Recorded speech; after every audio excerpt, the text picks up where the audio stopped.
great to be part of SpoFest. My name is Steve Dotson. I live in Columbia, Missouri. I'm currently studying history and classics at Mizzou. This particular reading is entitled The Young Gods of the New World. An introductory passage of prose will be followed by a poetic work similar in structure to the sonnet. The national epic honors the heroes of the past. For the Greeks, it was Homer, and for the Romans, it was Virgil. The Iliad and Odyssey, both stories of national heroes, were major components of Pan-Hellenism, a movement that took place to unify trade and contact that had been increasing in the 8th century BC, at the end of the ancient Dark Age and the transition between the Bronze and Iron Age. The Aeneid itself, written hundreds of years later than the Homeric epics, begins where the Iliad ends and tells the story of the founding of Rome. I will honor this tradition by telling the story of the offspring of the Olympic gods, the young gods. The gods of the classical generation. Kronos overthrows the previous generation led by Ouranos. Zeus overthrows the previous generation led by Kronos. And he then produces subsequent generations, the first of which includes the familiar offspring we know as Apollo, Athena, Ares. But it is the third Olympic generation that our story begins. Zeus and his blessing on monarchical government is no longer the norm, and even Athena's early form of democracy, justice, and equality seem primitive to us now. The offspring of the Olympian gods, otherwise known as the Western tradition, ends its tale in the time we live, the infancy of globalization. In this reading, you will hear mention of one of the young gods, Harpatrius. Harpatrius is a child of Poseidon. He is one who expands and conquers by sea. Harpatrius is the one of the oldest of the young gods.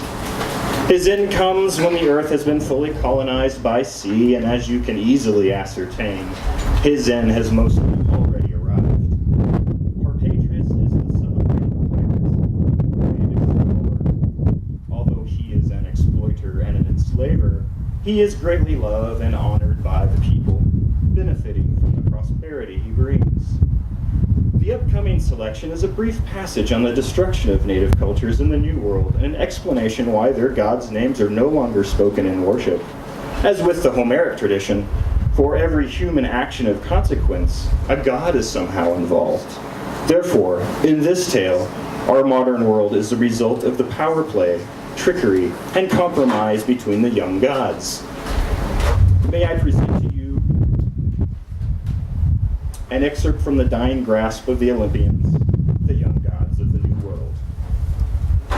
To the muses of the muses now here, a human's long before, or a god's day, before our founding gods formed a council, Viking, Portuguese, and Spanish vessel, brought with them the eye of the salty son of Poseidon, adventuring boy god, Harpatrius, pirate, loved in safe lands, conquering and colonizing by sea, finding natives who know not the god's name, worshipping gods older than Father Zeus. Their gods, taking no human form to roam, only earth, plant, pregnancy, rain, and stream. Only Neocronus, the annoying, the historian of the lost, has said, the gods of the West Atlantic, now gone, spoke and roamed their lands like the gods we know. But by nature a god is jealous, it appears. Deity, decide to commit, deicide. The voice of the conquered is less than blank, for blank would imply that they exist. They are gods who served, but twice forgotten. Even the offspring of a god and human are born, then die, a final breath goodbye. But the children of the union of gods can only rise and descend, never die. The immortals, once born, never vacant, but after their turn, home is in Hades, roaming the back of the minds of mortal, shadow of the active gods on earth, young gods defining the state of the age. As the long-lived can tell you, this one truth, The offspring of gods born from mortal womb, Heracles, Perse, Alex, and the Christ, Saul, the old Zeus once young purveyor, our Olympic heritage from his sire. Zeus long gone from mortal realm remembered, his corpse named Jupiter, then well preserved, during the rise of the strong Roman hand. And so they did to the body of Christ, once martyred man Jesus, now sovereign.